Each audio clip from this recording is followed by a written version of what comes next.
Well, good afternoon. We will open this meeting of the Indian River County Lagoon Coalition. Please stand for the Pledge of Allegiance. I pledge allegiance to the flag of the United States of America and to the republic for which it stands, one nation, under God, indivisible, with liberty and justice for all. A roll call, please, Sally. Mayor Winger. Present. Mayor Adams. Here. Mayor Gilmore. Here. Thank you. And also present is City of Vero Beach Attorney Wayne Coleman and the City of Sebastian City Engineer Frank Watanabe. Okay, under new business, our first item is to approve our June 3rd minutes. Move approval. I'll second. Okay, all those in favor? Aye. That passes unanimously. The second item is to discuss future projects for participation in the Indian River Lagoon Coalition cities. And for that, I've asked our city engineer and our city public works and our city, just about everything, jack of all trades, Frank Watanabe, to help us out. But the Indian River Lagoon Coalition, of course, are city projects, county projects, nonprofit projects, which we may be looking at, all to benefit the lagoon. And I spoke with, as a kind of a preface to this, I spoke to the new executive director of the Indian River Lagoon Council, Dr. Dwayne DeFries, about 10 days ago when he had come down to look over the space that we have available to the council next door in our historic schoolhouse. We had previously showed it to the interim director and several St. John's staff members last spring. And at the time, he said that he envisioned moving the lagoon meetings around to each county.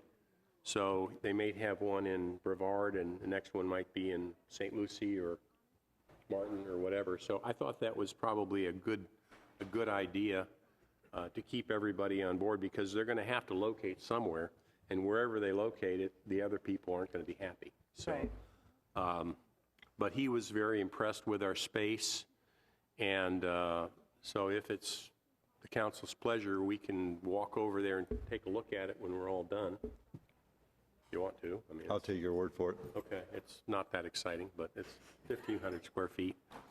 But anyway, he spoke to me, and he said that the headquarters would need to be in a more central area, and he was really favorably impressed with the space that we have available. So, I mean, I think there's a pretty good chance they may end up here at the historic schoolhouse. I think they also have an offer from Harbor Branch, and FIT offered them space. But I think we're in the running, so that'd be nice. One of the things which may change going forward is that the allocation of funds for education on the lagoon, and at the current time, there is a substantial amount of money that goes to the Marine Resource Center in Brevard. And if this were split up, or if there were some extra funds available, I think the grants could be possibly available to nonprofits here in our county, as well as other counties, as well as to cities like Fellsmere or Vero or Sebastian, for any kind of education that we may be putting together to help people understand how to protect the lagoon. From a nonprofit standpoint, my first thought was the Environmental Learning Center, because they do a great job of educating folks about the lagoon. Other projects, I guess, would include stormwater solutions, baffle boxes, shoreline restoration. But Frank, for that, could you help us out on what type of, you went through the process this last year as far as what they were looking for? Good afternoon, Frank Watanabe, the city engineer. Yeah, there is a variety of projects. Just to highlight some of the ones in Sebastian, A lot of it's grant related. We went after several, in Sebastian, we have 13 outfalls that goes into the lagoon. 6 are covered, so about 7 are still untapped with either nutrient baffle boxes. And the key one now from the agencies are like a treatment train. So instead of just having a nutrient baffle box that has a filter in it, they want to see several other components that has the same kind of treatment. They call them treatment trains now. And a lot of this could be parts of this educational component that I think the agencies now, I know DEP, St. John's, and even the fine organization are looking for opportunities where you could try to educate more and more in terms of what's going on. A good example we have is, we do have the Fisherman's Landing, which was funded through the fine, that has an exhibit museum right here in Sebastian that offers that opportunity to maybe have schools show up, exhibits, and to just basically show what's going on with the lagoon. We are tying that into hopefully maybe like our oyster map project that we're doing. All those could be educated in some ways through some sort of like a TV or brochures or even signage. And I think more and more the agencies are looking at that kind of component that goes with the actual project itself. So with the construction project, with the monitoring, you have an educational campaign to inform your community what we're doing. Because a lot of our people, they don't know what's happening out in the lagoon in terms of these improvements. A good example also is our water monitoring testing that the League of Florida Cities, gave as a stewardship award to. Another good component. So just some highlights of some marketing activities that I think all these cities have projects. I know the county and city of Vero Beach has several good projects that you could somehow campaign and educate your communities with. And I think the money is allocated for that sense more and more to get the people to understand there are good projects out there that we need to somehow display. I'm not that familiar, Mayor Adams, with your projects out there, but I know that you're looking at different parks and stormwater issues and making a pond, I think, or stormwater retention pond? Or? Yeah, we have, we just created our stormwater utility, and we have several projects in the works leveraging some grant funding to create several stormwater lakes, regional lakes, one on the north end of the city and one on the south end of the city. But is the coalition indicating that they would be more willing to pay for to do educational projects to start with? Is that kind of where you're going, or they're just not sure yet and these are just some of the ideas they're throwing out there? There's always been an educational component to what they've been looking for, I think. To help you out, because recently, the city of Sebastian, we've applied for several state and fine and St. John's, and we've done very well. And it appears they like to see more, not just a solid construction. They want to sell this. What's going on? If you're going to give a grant, they want to make sure it gets somehow advertised. I think marketing is that component, and I think it's really needed because the average community and the person doesn't know what's going on. And with all this need to improve the lagoon, we need to let the community know that these great projects are happening. From baffle boxes to oyster mats to any large project, it needs to be marketed some ways, and that's where I call them monitoring and campaigns are being pushed more and more. I think the agencies wants to fund that more right now because it's not being shown to the communities that these large projects are happening and there are improvements occurring that should be, shown to the community. So whether it's going to be some sort of a campaign, a brochure, or a web page or something, I think they're going to push more of those.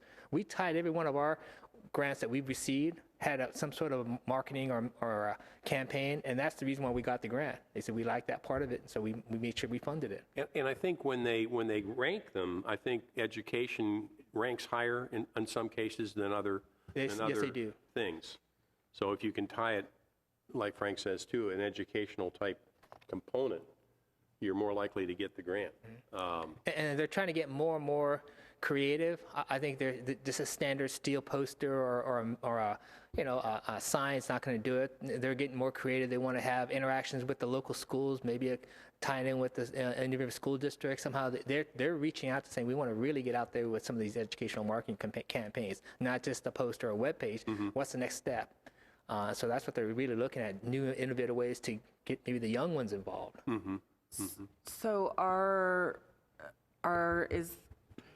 you guys indicating then that whatever project is put before the big coalition, it needs to be an educational project, or it just needs to have an educational aspect to it? You know, And is that coming from the coalition itself, or is that just kind of tricks of the trade that you have learned?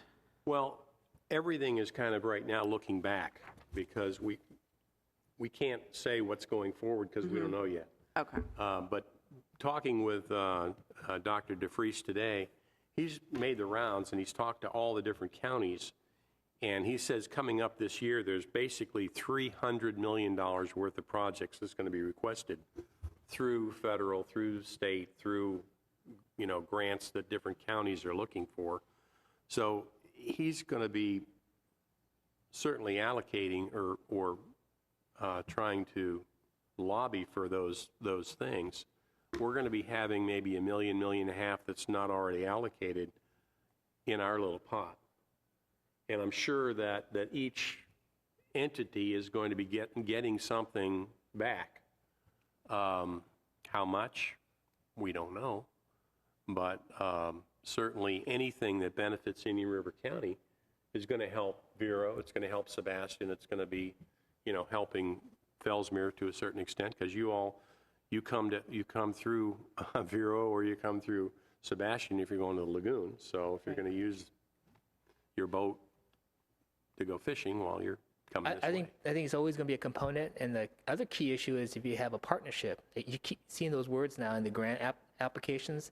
They want to see more than just one agency. So if you could coalition 3 cities, or some sort of partnership with the school district, they like that more and more.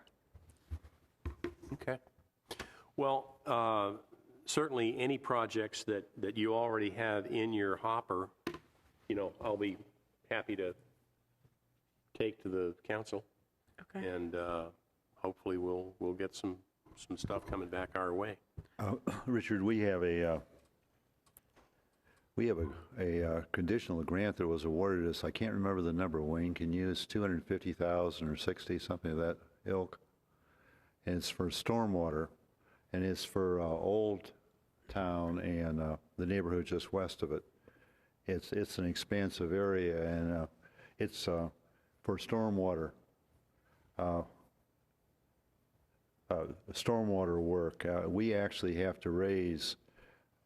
It's a 2-to-1, so we have to, let's say, the number's not accurate, but we have to raise 520 to get the 260, and of course we badly need it. That whole area is just open drains going right actually the Central Relief Canal is where it's going, or at least most of it is going. I think all of it's going to the Central Relief Canal. So, I mean, there's one that, and we do not have a stormwater utility. We are in the process, the next city council will have the first formal step, which is selecting a group to help us design. Of course, both of you have a stormwater utility. So we're a significant time away from, actually having any funding for a project like that. I was trying to remember, I think when it came down to us in January, February, we had 2 years, that could be wrong, that we had to, receive the grant. I'm not sure, because that'd be through the Public Works Department. They would have applied for that, and we're managing that. And I seem to remember, though, that they did do some improvements out there by the main relief canal that maybe have been already part of that. Seemed to me that they had done something along those lines to catch, like debris and what have you.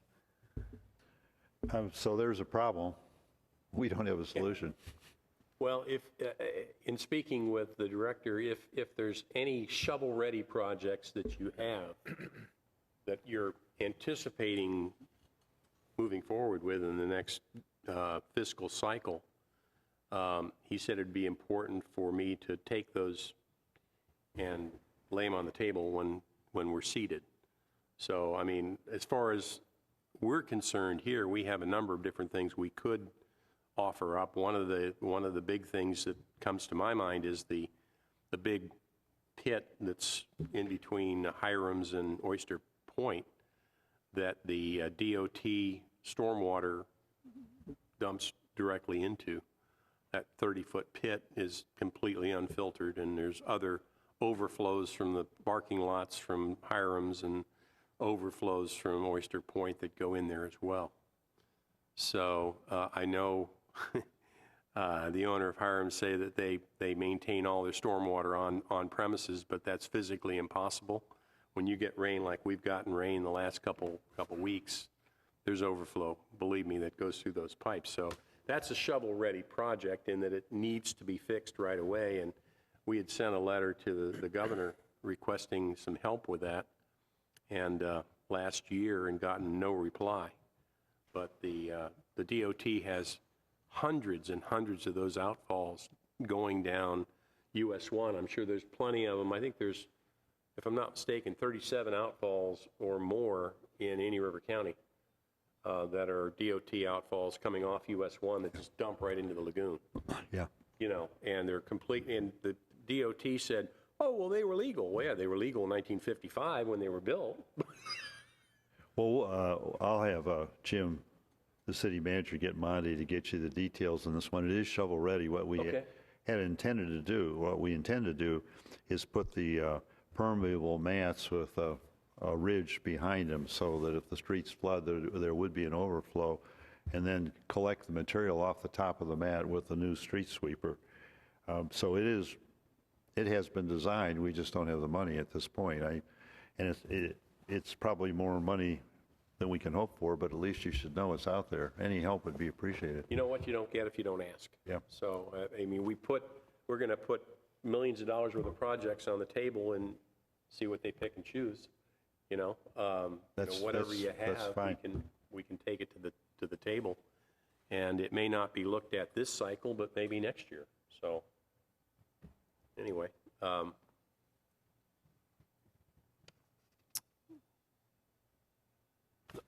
Any other comments on that? Projects? If you get me those items before next Friday, I'll be sitting at the table next Friday on the 9th. Okay. So, the Indian River Lagoon membership fee would be the next item of discussion, and I've gotten two ideas. One would be we just have individual checks that we could take to the Indian River Lagoon Council from each city. If you split up 50,000 three ways, it's $16,666.67. And I think somebody has to throw in an extra penny or whatever. We'll go the extra penny. But I got an email from Frank Sakuma and says, good morning, board members. Courtesy notification that Special District Services, the administrative support provider to the Indian River Lagoon Council, has sent out the member contribution invoices as provided for in the interlocal agreement. Have not seen them yet. They would come here, I would presume. So I haven't seen it yet. But anyway, that's...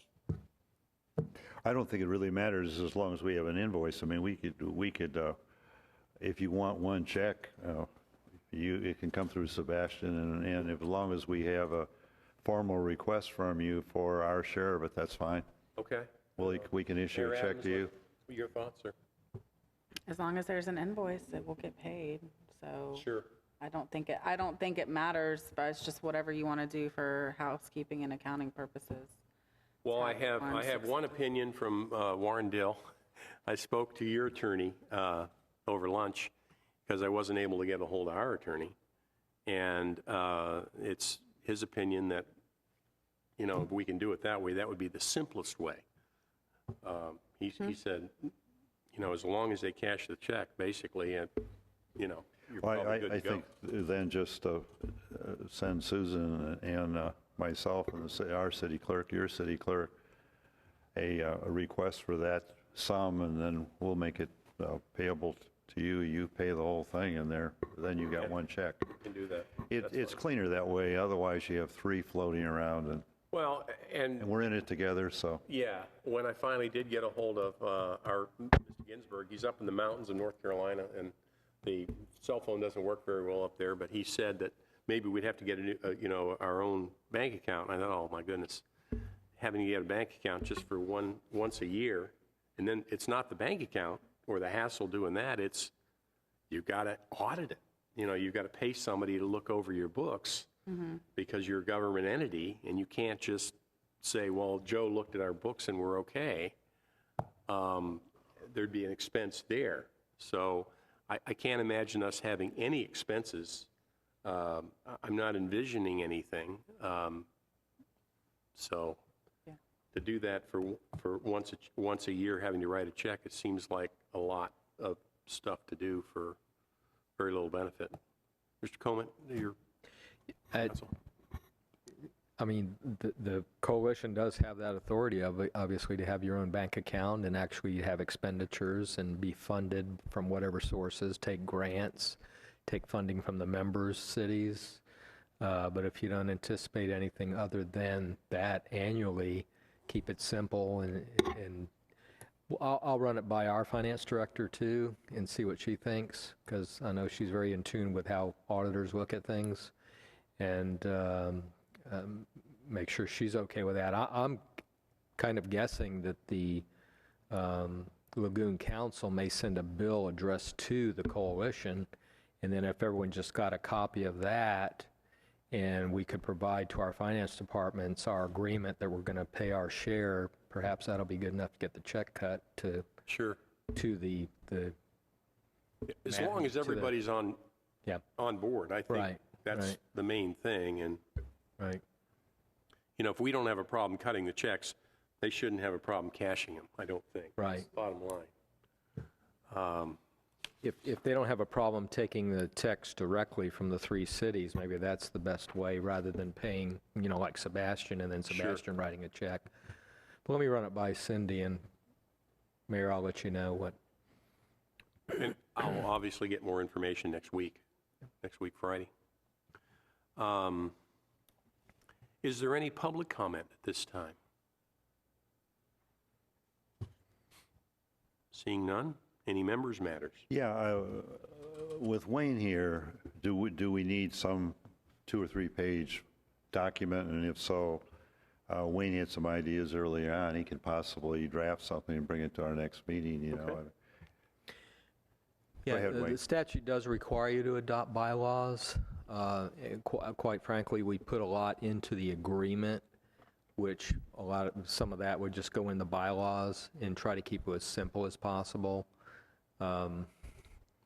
Obviously, it's always subject to amendment or tweaking or whatever. You could provide as an example for other cities to join. But like I said, we tried to cover pretty much everything to get the organization going through the agreement. So it'd probably be pretty simple, probably, 3 or 4 pages at the most.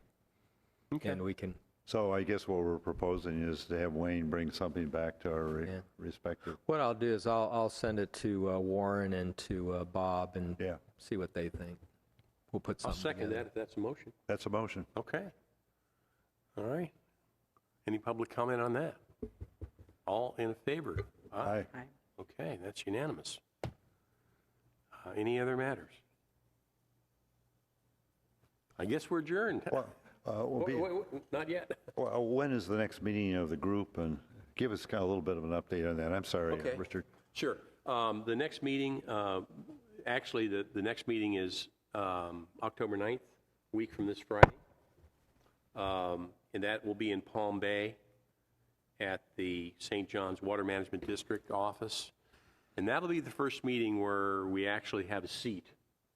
The interlocal has been passed by every entity. St. John's Water Management District was the last entity that is already seated, and they voted 2 or 3 weeks ago, or maybe a month ago. Gosh, it's been a long time. Last time they had just voted on the Tuesday before the Friday meeting. So they didn't have enough time to get the paperwork back to the attorney, Ms. Ansay, for her to record it in all the counties. But that has been done, as far as I know. So they've had plenty of time to record it in every county. So we are now, or will be by October 9th, legally seated at the table, and will be able to vote.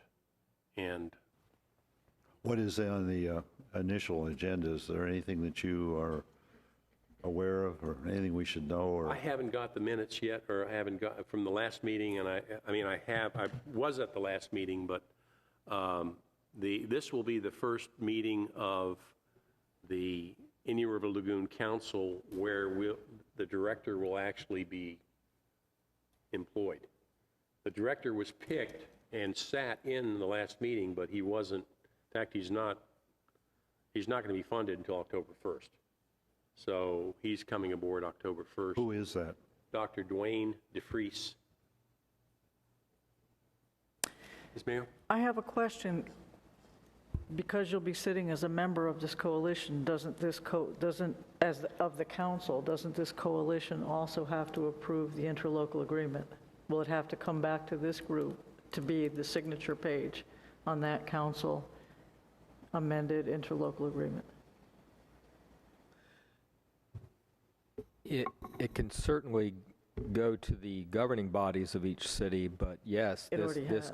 this coalition would need to be approving your action with, because it's really this coalition that's the member of the council. And that amended interlocal has gone before all the county commissions and the other members, so this group has to do the same, don't they? Sure. Yeah. You'll have to bring that interlocal agreement back to your group to get a motion on, I would think, just like everybody else did, since you are now a member of that council. I don't think we have to. I don't know. Well, you're becoming a participant in that agreement, so I've got a feeling, yes, they're going to want this group to approve it also. Okay. Well, You could double check with them, but I'll find out, but Yeah. I couldn't 'Cause vote you're- on it last time because I wasn't a member. you're making an agreement to be bound by that agreement. So this coalition is now a member through that agreement, or will be. Maybe that'll be on our next meeting. Okay, maybe we'll have one sooner. We'll find out. When do you plan the next meeting, and then I'll let you adjourn, Richard? Well, it should be in between the next meetings, sometime, I would say, late October would be before Halloween, something like that. We can have Before the party. next council meeting. Pardon Before me? the next council meeting, not coalition, before the next council meeting. Correct. Okay. And I think the next council meeting will be in November, probably the 10th, something like that. I don't have let's see, a calendar. I think it's the second Friday. October, 6th or 7th. it's Sixth. the 9th, it might be the 13th, Friday the 13th. So, anytime after the 9th is fine with me. I mean, we can set this up for the 19th or the 26th, What days of the week are those? Mondays. Monday's good? Are we open, as far as you know? Monday's usually a good day. I think we're open most Mondays, especially during the day. Do you have your druthers, 19th or 26th? I don't see any reason to do it sooner than we need to. When would you have something back that you and the other two councils agreed to, that we would need to act on that, I suppose, and adopt it?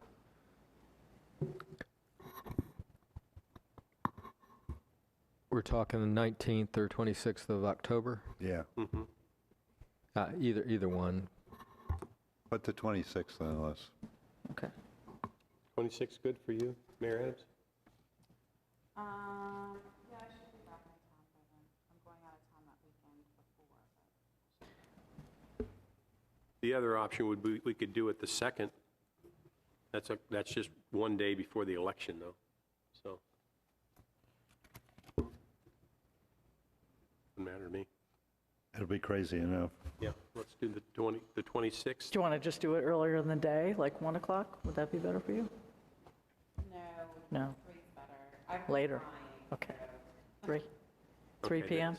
So the next meeting will be the October 26th at 3 here. Okay. And at that time, if you want to see the digs next door, we can. Well, I'm willing to walk over now. Good time Okay. to do it if you We'll want. we'll adjourn while we walk over and take a look at the facilities, okay? Are you going to come back here? Pardon me? You're not coming back here? No.